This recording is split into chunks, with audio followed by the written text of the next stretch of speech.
Баршаңызға қайырлы күн достар, мен каналыма қош келдіңіздер. Бүгін сіздермен өте дәмді, нәзік, пиццериядағыдай оригинал пиццаның қамырын жасап үйренетін боламыз. Бұл пицца екі түрлі начинкамен дайындаймыз. Біреуі пепперони, екіншісі маргарита. Дәл осы қамырмен кез келген начинкамен пиццаларыңызды дайындай аласыздар.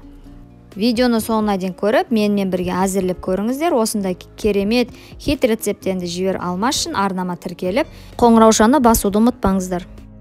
Ең алдымен міндетті түрде електен өткізіп алған ұнымыздың үстіне қант, тұз, дрожж, жылы сүт және жылы суымызды құйып, сұйық май я болмаса оливковый майымызды салып, қолымызға жабыспайтын жұп-жұмсақ қамыр елейтін боламыз.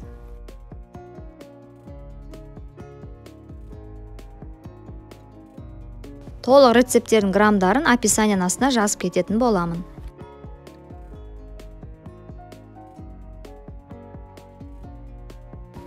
Соусымызды дайындаймыз. Қызанақтарымызды осы видеодағыдай көрсеткендей пышақпен тіліп, үстіне ыстық су құйып 15-20 минутқа қалдырамыз. Сонда қабығы тез алынатын болады.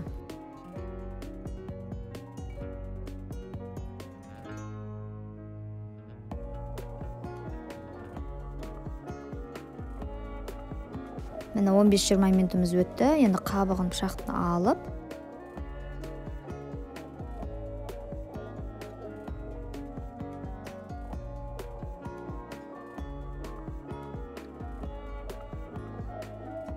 енді қызанақтарымызды пышақтың көмегімен кубиктеп тураймыз. Артық нелерін алып тастап, миксердің көмегімен я болмаса мясорубкадан майдалайтын боламыз. Енді бізге соусымызға орегано, базилик, паприка приправаларын ыдысымызға салып дайындап қоямыз. Енді соусымызды таза ыдысымызға құйып, алдын ала дайындалып қойған приправаларымызды бірге салып, чесногымызды салып, 15-20 минут бір рет қайнағанша қайнатып аламыз. Міне біздің қамырымыз дайын болды. Осы қамырды тараздың көмегімен 250 граммнан бөліп алатын боламыз.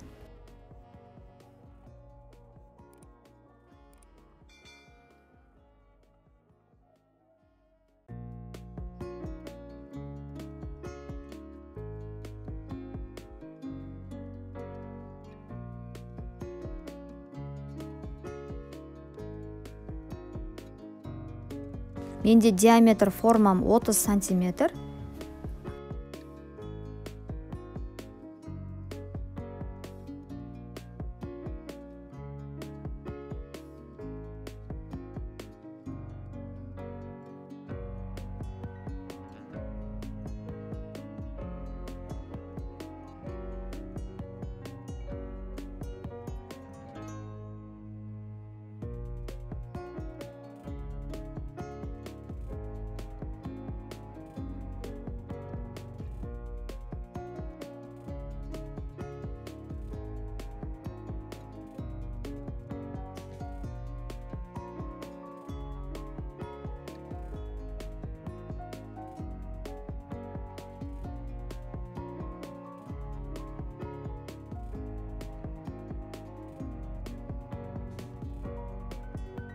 Енді қамырымызды формаға салып, бетіне дайындап қойған бөлме температурасында суытып алған соусымызды салып, бетіне қызанақ, колбасамызды салып, видеодағыдай көрсеткендей жасап шығасыздар.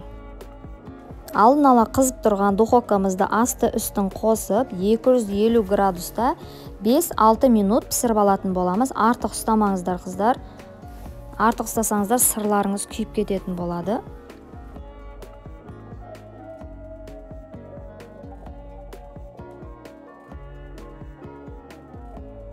Мен пиццаға Эмир фирмасының моцарелла деген сырды қолдандым.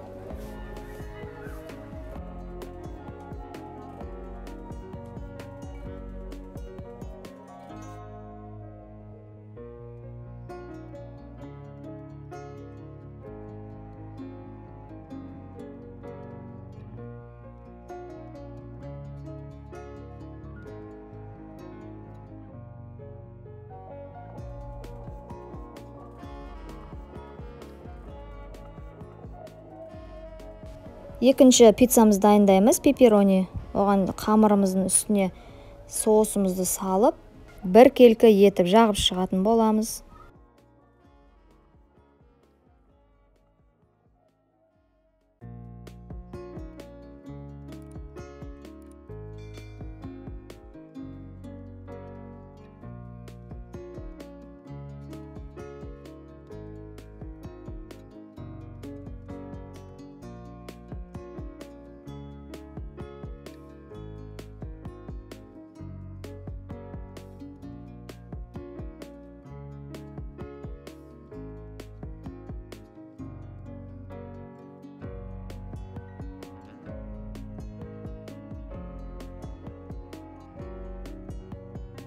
Сырымызды саламыз және үстіне колбасаларымызды қойып шығатын боламыз.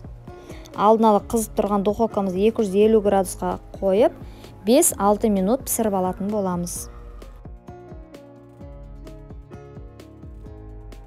Міне бізде маргарита пиццасы дайын болды. Өте дәмді, пиццериядағыдан кем емес. Дайындап көріңіздер міндетті түрде. Сыры ағып тұрады. Балдардың жақсы көретіндей болып шығады.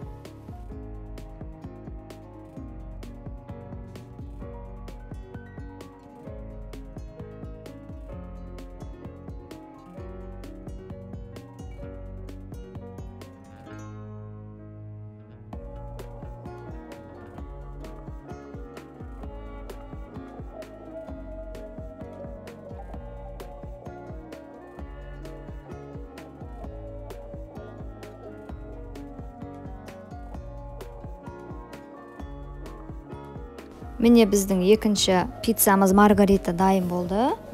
Бұл да өте дәмді, нәзік болып шығады бұл пиццамызды. Видеоны соңына дейін көрген болсаңыздар, видеома лайк басып, қоңыраушаны басуды ұмытпаңыздар. Комментарий қалдыруларыңызды сұраймын. Алдыңғы уақытта дәмді, керемет, әртүрлі рецепттерді жіберіп алмас үшін арнама тіркеліп, қоңыраушаны басуды ұмытпаңыздар. Қазақша контенті каналдың дамуына өз үлестеріңізді қосып, арнама міндетті түрде тіркеліп кетулеріңізді сұраймын. Назарларыңызға көп рахмет. Сіздермен бірге болған Бауырсақ Фуд ас болсын.